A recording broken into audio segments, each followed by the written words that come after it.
Hi, Konnichiwa. This is a grand lecture on the Lotus Sutra. This time I would talk about 4 forces in the natural world.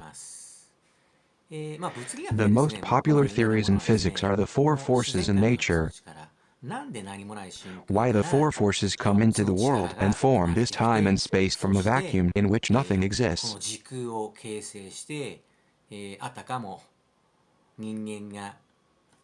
And making illusion as if human beings are living in that time and space talking to other people.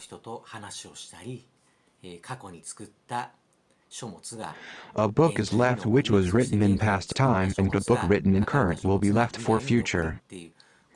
These systems are made by the 4 forces coming out to be in the natural world.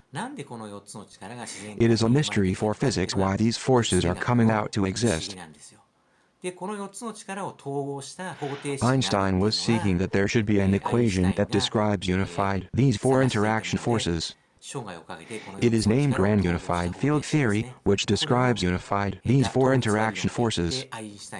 Einstein and the one Niels Bohr, and many other physicists have been seeking equations throughout their lives. That formula must be somewhere in this world, somewhere in his human spirituality. The inspiration should occur in him through something like Newton noticed gravity by falling an apple. He should notice the equation by something that inspires him. There must be somewhere in his spirit. Following the belief of Einstein, current physicists are still seeking Grand Unified Field Theory. Grand Unified Field Theory is actually available in large bookstores everywhere. It's all over the world. There may not be sold somewhere like the communist country. Where the theory describes is in this. I think you already know it. This is the Grand Unified Field Theory, the Lotus Sutra. Where are the 4 forces described? I say it is in terms of Buddhism, then nature world. I would call this Lotus Sutra from now on. Which part of the Lotus Sutra does describe it? You should notice it right away, otherwise, you may have a hard time understanding Buddhism. In short, the 4 forces which is originated in vacuum, those are gravity, weak interaction, electromagnetism, and strong interaction. Where are those written? I say Samantabhadra, Avalokitesvara, Gadgatsvara and Vyasayiraja in last chapters. The person who got fascinated listening to these 4 names will survive until the last days of the current civilization to the next civilization. Samantabhadra is Fujin Bosatsu. Avalokitesvara is Kanjizaya Bosatsu. Gadgatsvara is Mayun Bosatsu, and Vyasayiraja is Yakuo Bosatsu in Japanese.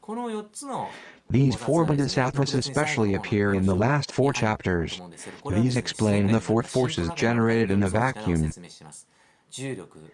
Those are gravity, weak interaction, electromagnetism, and strong interaction. Buddha Shakyamuni explains the 4 forces by the words in scripture. Einstein sensed the equation must be somewhere which describes the unified 4 forces.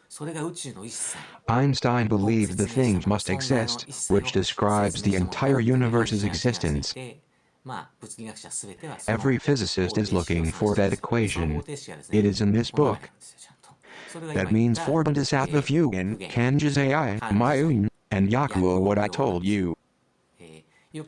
I used beat chanting to memorize Yaku Mayo Kanpu, sound of each Chinese character. Why 4 Bodhisattvas signify gravity, weak interaction, electromagnetism and strong interaction. You have to memorize 4 chapters to understand that. These are pretty well configured by Buddha Shakyamuni. Buddha Shakyamuni is the first person to recognize the existence of the four forces in physics. The point is how to generate the four forces. By generating those four forces, he raises the Big Bang infinitely. So, created this world. If you understand the meaning of four of these words, you know how to raise the Big Bang to happen. And at the same time, by raising the Big Bang by yourself, you can create the new infinite creative world centered upon you. The first step is understanding these four forces. In short, physics knows the four forces' existence, although it is different from Buddha's words. So please read the scripture by concerned with the four forces from now on.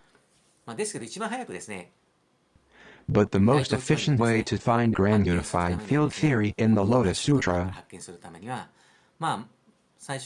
I suggest reading chapter 23 Bodhisattvas and chapters 10 and 11, the chapter Appearance of Stupa, Jeweled Tower. If you understand these two, the grand unified field theory integrated the four forces coming into your head. Grand unified field theory, so to say, the equation it has described everything about the universe, doesn't exist. That is all about enlightenment. There is no such thing as a word in the third-dimensional world that expresses a law beyond third dimensions, is there? It is called enlightenment, grand unified field theory. That has to be enlightened. The way to attaining enlightenment, first of all, summarize chapter 23 Bodhisattvas, where was Bodhisattvas, why he made the Big Bang happen, that is Sarvarupa Sandarsana. Then creates a third-dimensional world coming there, reading the Lotus Sutra chapter 10 and 11, the Jewel Tower. He said he wanted to see the whole remains of Tathagata Puribhudaratna. When you can see the whole remains of Tathagata Puribhudaratna, it is time you attain enlightenment. Do you see why I mean? There is enlightenment grand unified field theory. That's why I want you to read chapter Bodhisattvas, chapter 10 and 11 with this consciousness. If you have more time, think about four Bodhisattvas. It is Tathagata who creates a third-dimensional world, raising the Big Bang in vacuum by producing four Bodhisattvas. Is it becoming complicated? How do you see the way talk like this? Leave a comment like the way explaining or any question. That's all for today. Thank you.